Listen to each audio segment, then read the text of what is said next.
Hello friend, আসলাম।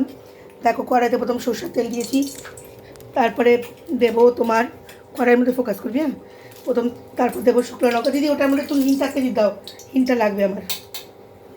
এটার মধ্যে রেখে একটু হিং গুঁড়ো করে দাও। প্রথমে দিচ্ছি হচ্ছে তোমার শুকনো লঙ্কা দিলাম। তারপর দেবো তোমার শুকনো লঙ্কাটা দিয়ে তারপর দেবো তোমার গোলমরিচের গুঁড়ো, সরি গোটা গোলমরিচ দিলাম। দিদি হিং লাগবে এক্ষুনি। দিচ্ছি বলে হবে না, আগে দে। তারপর দেবো তোমার গোটা সর্ষে। আমরা বাঙালি, তার জন্য আমরা বাঙালির মতো বানাচ্ছি। আমরা তো সাউথ ইন্ডিয়ান নয়, তাই সাউথ ইন্ডিয়ান जैसे नहीं बना रही हूँ, तो বাঙালি जैसे बना रही हूँ। হ্যাঁ, অল্প দিবি। হ্যাঁ, অতটা দিবি না, অল্প দিবি। তো এটাকে ভাজা করবো, করে আমার মনে হচ্ছে আমার গোলমরিচটা কম হয়ে গেছে, জন্য আর কটা দিয়ে দিলাম। তো আমি এটা ভাজা করবো। আমাদের বাড়িতে গোটা হিং আছে, ওর জন্য দিদি করছে। এটাকে থেতো করে অল্প দেবে দিদি। হ্যাঁ, এটা থেতো করে গুঁড়ো করে দিচ্ছে। হিং সম্বার দিতে বলেছে, তো হিং দেওয়ার জন্য আমাকে করতে হবে গুঁড়ো। তো একটু ভাজা হয়ে গেছে, এটা বেশি গরম হয়ে গেছে। তো আমি চিংড়িটাকে চালিয়ে দিলাম, নাহলে গ্যাসটা পুরো চিংড়ির মধ্যে লাগছে।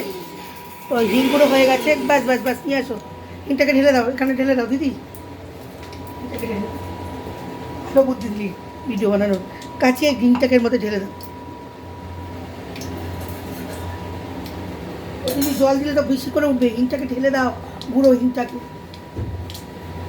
দাঁড়ো, সরো তুমি সরো, এটা করো রেডি। হ্যাঁ, দিদি হিঙের মধ্যে জল দিয়ে দিয়েছে, ওই জন্য আমি ক্যারি পাতাগুলো দিলাম। বেশি করে ক্যারি পাতা দেওয়া দরকার। তো আমার বাড়িতে ক্যারি পাতা যে ছিল না, রোজ থাকে, আর যে ছিল না, তো অল্পই আমাদের নিচে গাছ আছে, সেখান থেকে নিয়ে এসেছি। তো আমি হিংটাকে একটু ভাজা করছি ক্যারি পাতাটাকে। এবার দিদি দিয়ে দিচ্ছে হিং, দিদি দিয়ে দিল হিংটা দিয়ে দিল। তো আমি এটাকে ভালো করে ভাজবো। তারপর দিদি একটা কাজ করে, তো দিদি এটার মধ্যে কী দিয়েছো তো বলবে?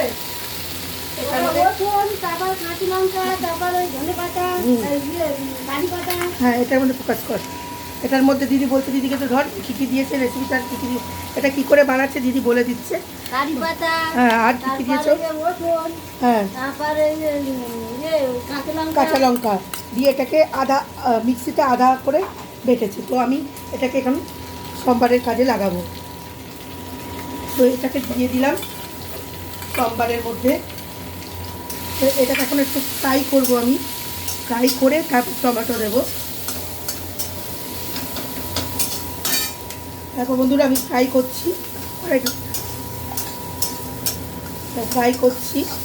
ফ্রাই করে তো কাঁচা টমেটো দিদি কেটে রেখেছিল, তো আমি কাঁচা টমেটোটা দেবো, সবটাই দিয়ে দেবো। এটা একটু টক স্যুপ মতন হয়। তো এটা পুরো শিখেছি আমি, ইউটিউব দেখে শিখেছি। তো তোমাদের কাছে তাই জাস্ট রেসিপিটা শেয়ার করছি, কিন্তু আমি তো বড় রাঁধুনি নয়, তার জন্য চেষ্টা করছি করার।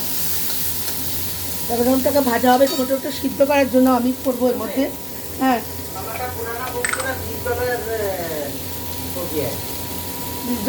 $20 कितना हुआ?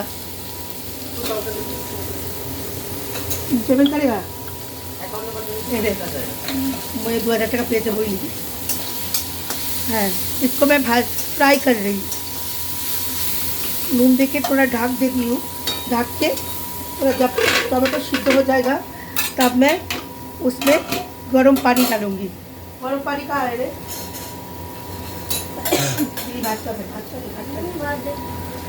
তো দেখতে পাচ্ছ আমার এটা হয়ে এসছে ভাজাটা। তো আমি এখানে এখন জল দেব, গরম জল ওখানে দেবো। ওখানে দাও, সব তেঁতুলগুলো দেবে, দাও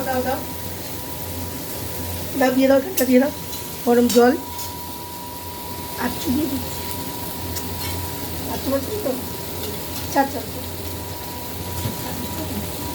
তো এটার মধ্যে আমি দিলাম এখন গরম জল মগের মধ্যে করে এটাকে এখন দিচ্ছি।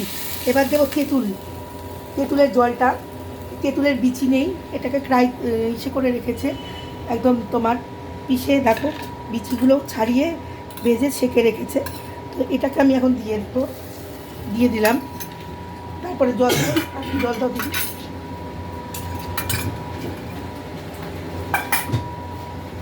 একটু জল দেবো, রসম একদম পাতলা ভালো লাগে, সুপের মতন রসম ভালো লাগে, দিলাম।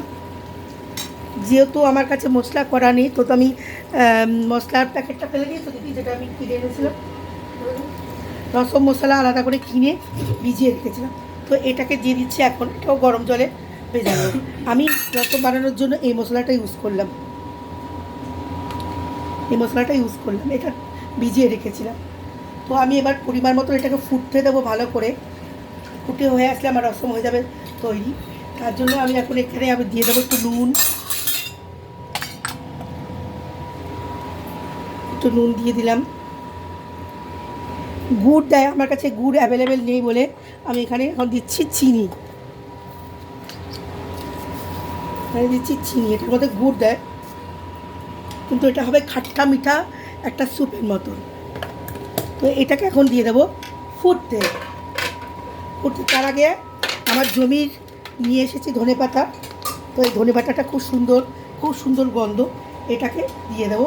জাস্ট ফুটার মধ্যে দেবো, তাহলে ধনেপাতার স্মেলটা এর মধ্যে চলে আসবে।